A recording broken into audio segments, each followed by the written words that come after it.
Assalamualaikum warahmatullahi wabarakatuh. Perkenalkan, nama saya Anggi Rohmah Pradasta dengan NIM 140 121072. Di sini saya akan mempresentasikan tentang 3 materi, yaitu yang pertama teori ekonomi klasik dan neoklasik, yang kedua ada teori ekonomi Marxian, dan yang ketiga adalah teori ekonomi Keynes. Langsung saja untuk yang pertama, yaitu teori ekonomi klasik. Teori ekonomi klasik ini dikemukakan oleh Adam Smith, di mana teori ini berpacu pada pasar bebas. Peran pemerintah di sini sangat diminimalisir karena pasar dianggap bisa meregulasi dirinya sendiri. Pokok pikiran ekonomi klasik. Terdapat 2 pokok pemikiran dari ekonomi klasik. Yang pertama adalah self-regulating market, dan yang kedua ada value and distribution.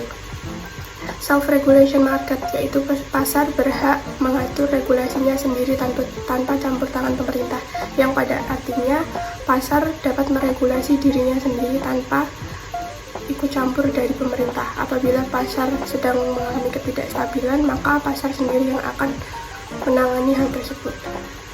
Yang kedua ada value and distribution, yaitu harga barang atau jasa dihitung berdasarkan jam kerja. Jadi semakin lama barang tersebut dibuat, maka harganya akan semakin tinggi. Yang kedua yaitu ekonomi neoklasik. Ekonomi neoklasik adalah ideologi atau paham yang menekankan pada nilai persaingan pasar bebas dan perdagangan bebas dengan individu sebagai agen, dan peran pemerintah sangat diminimalisir. Namun terdapat beberapa aspek yang menjadi urusan pemerintah yang harus ditangani oleh pemerintah. Jadi untuk teori ekonomi neoklasik ini sebenarnya hampir sama dengan teori ekonomi klasik, namun di teori ekonomi neoklasik ini terdapat beberapa aspek yang ketika pasar tidak dapat meregulasi dirinya sendiri, ada peran dari pemerintah di situ, namun hanya pada beberapa aspek tertentu saja. Berikutnya adalah pokok pikiran neoklasik.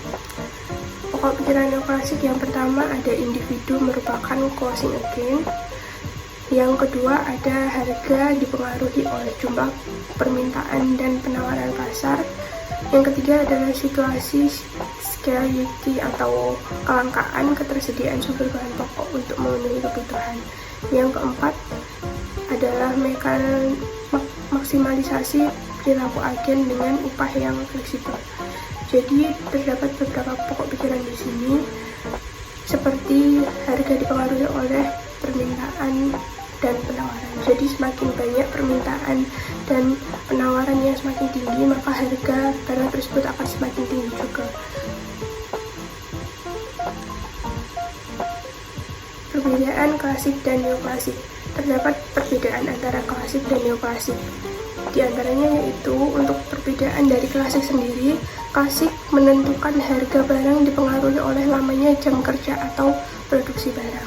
Sedangkan untuk neoklasik menuntut bahwa harga barang dipengaruhi oleh jumlah permintaan barang atau penawaran serta tingkat dari kepuasan konsumen atau pembeli.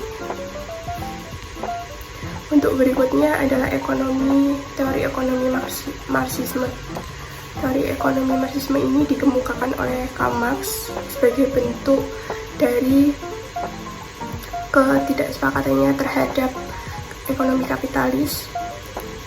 Untuk kritik terhadap kapitalis sendiri, teori Marxis ini menawarkan negara yang lebih sosialis atau mengarah pada komunis, di mana tidak ada kesenjangan antar kelas. Kelas yang dimaksud oleh Marx tersendiri ada 2, yaitu kelas borjuis dan kelas proletar. Berikutnya dasar pemikiran Marxisme. Yang pertama yaitu menganggap bahwa kaum kapital mengumpulkan uang dengan mengorbankan kaum proletar. Yang kedua adalah upah minimum yang tidak sesuai dengan waktu dan tenaga yang dikeluarkan oleh kaum proletar.